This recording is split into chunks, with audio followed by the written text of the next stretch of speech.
Hello students. तो आज हम लोग क्लास 9 सीबीएसई क्लास 9 का एक पोम बेसिकली पढ़ेंगे and the name of the poem is the lake isle of Innisfree. First and fall we will understand the heading of the poem. This heading of the poem lake isle of innsfree students is denoting the isle is basically denoting the island. Look at here. This ISLE word is basically the short form of island, and which place island we are talking about? We are talking about an island of Innisfree. Innisfree here, students, is the name of a place, which is basically the name of a place or an island जो कि poet से जुड़ा हुआ है उसके childhood से. The William Butler east who is the poet of this pome, उनके बचपन से ये जगह जुड़ा हुआ है इनिसफ्री, और ये इनिसफ्री में एक लेक आयल है, यानी कि एक आइलैंड है जो कि एक लेक में है. You all know that what an island is. An island is basically a place surrounded by water, a land piece of land surrounded by water from all four sides. तो basically उसको island बोलते हैं, और ये जो island है ये आपका एक लेक आइलैंड है, यानी कि ये लेक में है, लेक के बीच में है.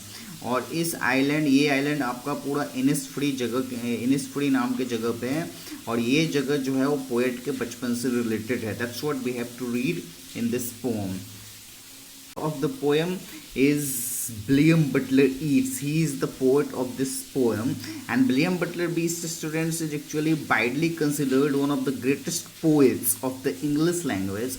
Received the 1923 Nobel Prize for Literature. His work was greatly influenced by the heritage and politics of Ireland. So it means to say that he was an Irish poet, and look at here, he is the William Butler Yeats. Now let's start the poem, students.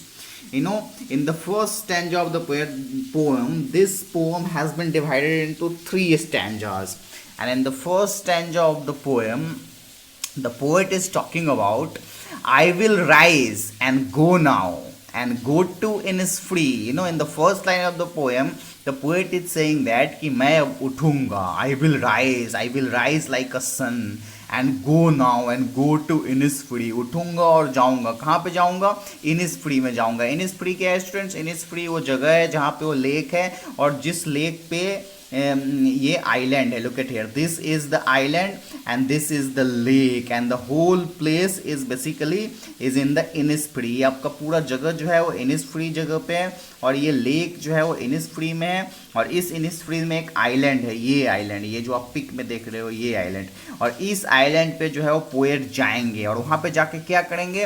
He will go there and he will made a small cabin. He will make a small cabin build there of clay and wattles made. वहाँ पे वो जाएंगे और वहाँ पे वो basically एक छोटा सा केबिन बनाएंगे, इस तरह से, इस पिक्चर में जैसा आपको दिखाया गया है कि इस आइलैंड पे वो जाएंगे, और इस आइलैंड पे जाके वो एक स्मॉल केबिन बनाएंगे. He will build a small cabin like this on this island. और वो केबिन किस चीज़ से बनाएंगे? He will basically build the cabin with clay and battles. वो किस चीज़ से केबिन्स बनाएंगे? क्ले एंड बैटल्स से. क्ले मीन्स होता है स्टूडेंट्स आपका वेट सॉइल, गीली मिट्टी, और बैटल्स मीन्स होता है पीस ऑफ वुड जो हम फेंसेस में यूज करते हैं. बाउंड्री वॉल जो आप लकड़ी का बनाते हो उसमें जो आप लकड़ी के टुकड़े यूज करते हो, लकड़ी के मुड़े हुए पीसेस जो आप यूज करते हो उसको बैटल्स बोलते हैं. देखो लकड़ी, the wood pieces of wood is basically known as wattles. तो इन पोएम्स जो है वो जो लैंग्वेज यूज होता है पोम्स में वो बहुत ही अलग तरह का लैंग्वेज होता है. जैसे कि देखो, and A small cable build there of clay and wattles made. इसमें जो है वो पहले ही आपका नाउ एडजेक्टिव ये के फॉर्म में यूज कर दिया गया है इस वर्ब को, मेड को, कि बैटल्स मेड, यानी बैटल से बना हुआ, made of battles. That's what it means to say. And made of not only battles but also made of clay. ये जो केबिन बनाएंगे ये आपका बैटल्स इसके चारों तरफ लगाएंगे, लकड़ी के खंभे, उसका फेंसिंग करेंगे वो, और ये जो वो केबिन बनाएंगे. Cabin here is denoting students A small cabin, not a building. Small cabin बनाएंगे, कॉटेज जैसा केबिन बनाएंगे, और उसके चारों तरफ जो है वो बैटल्स के फेंसेस लगाएंगे वो. and claim is bed swell. And 9 wind rows will I have there a hive for the honey bee. और वहाँ पे उसके बाद वो क्या करेंगे, वहाँ पे वो बीन रोज लगाएंगे। ये देखो ये बीन है, ये बीन का खेत है। 9 विन रोज वो लगाएंगे, 1 2 3 4 5 6 7 8 और 9 विन रोज वहाँ पे लगाए। रोज में से होता है कतार, लाइन। तो 9 विन रोज वो वहाँ पे लगाएंगे उस आइलैंड पे जाने के बाद। और एक हनी बी के लिए भी जो है वो हनी हाइव भी बनाएंगे। He will also make a hive for honey bee, यानी वो हनी बी भी वहाँ पे जो है वो जाके पालेंगे, पोसेंगे। यानी कि वहाँ पे जाके वो क्या करेंगे, अपने खाने के लिए, अपने रोज़मर्रा के जीवन के लिए, अपने वहाँ पे वो बीन रोज लगाएंगे और हनी बीज लगाएंगे फॉर हर लिवलीहुड। वो अपने जीवन को चलाने के लिए ये सब काम करेंगे इस आइलैंड पे जाने के बाद। And leave alone in the bee loud glade, और यहाँ पे बिल्कुल अकेले शांति में रहेंगे, जहाँ पे सिर्फ एक ही चीज़ की आवाज़ रहेगी, बीज की। वहाँ पे आपको सिर्फ बीज की साउंड ही सुनाई देगी, यानी मधुमक्खियों की। वो जो बी पालेंगे यहाँ पे हनी बी, तो वहाँ पे वो बिल्कुल ही बीज के साउंड के साथ अकेले शांति में रहेंगे, और कोई भी डिस्टर्बेंस वहाँ पे नहीं होगा, और किसी भी तरह की आवाज़ वहाँ पे और नहीं होगी। Now what is talking further in the poem, students?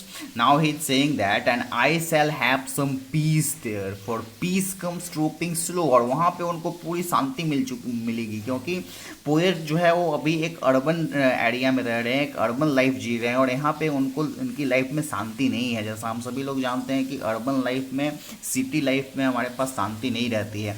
और ये जगह इनिसफ्री जो है उनके बचपन से जुड़ा हुआ है, तो उनके बचपन में वहाँ पे काफ़ी शांति थी।